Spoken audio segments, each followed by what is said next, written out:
Republicans taking the Biden administration to task on the border in the post-Title 42 America. And they're standing up for the border agents who say they're overworked by an administration that is prioritizing migrant wait times over security. These challenges have left the men and women on the front lines of this crisis overwhelmed and stretched to their limits. We were in a bus. There were 90 or so people from Cuba, men, one Border Patrol agent, one female Border Patrol agent. I ask them how things are going. They tell me it ain't going good. I said, well, what do your colleagues feel? Well, they feel like they've been abandoned by this administration.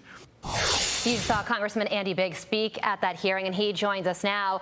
Congressman, good morning to you. The hearing yesterday was focused on morale of Border Patrol agents because of the crisis at the southern border, and the Department of Homeland Security Inspector General was a witness. So what did you learn about the challenges CBP and ICE are facing right now because of what's going on at our border?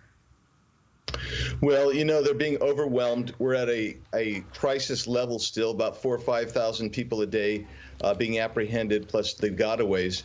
And what's happening is these agents are overworked. They're understaffed. You'll see them being given temporary duty in different workstations. They'll go for a while. They'll come back. They'll be sent again. I've been down in Del Rio. I've seen some of the facilities that they have to temporarily stay in when they're on temporary duty. Not so great. So ultimately, they feel betrayed by this administration. They simply want to enforce the law. The result is their morale is really, really sagging. And some of the agents I've talked to recently tell me they've never seen it more low, the morale lower across the entire southwest border of agents. You wonder how much more these individuals can take before an actual critical mass quits en masse. Meantime, I want to get your thoughts on this. The GOP-led House Oversight Panel will meet tomorrow to hold a hearing on holding FBI Director Christopher Wray in contempt of Congress. Congressman Biggs, why is Christopher Wray risking both his career and, quite frankly, his freedom? Because you get thrown in jail for being in contempt of Congress, all in an effort to help the Biden family. I don't get it. Yeah, I mean, that's the mystery, but I think that he doesn't feel ultimately like he's going to be held responsible.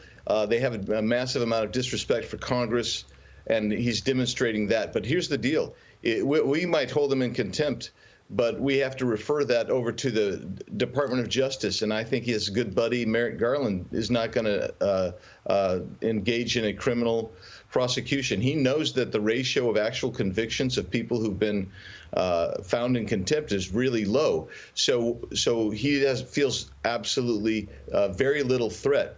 The better approach, I mean, we need to hold him in contempt for sure, because, but maybe what we should do is start talking about removing and using a special tactic called the Holman Rule to remove him from office. Well, the meeting, your meeting tomorrow is scheduled for 9 a.m. If the panel votes to hold Wray in contempt, the measure will move, like you said, to the full House. So it's certainly something to watch. Congressman, we have to leave it there. Thank you so much for joining us. Fox and Friends starts right now.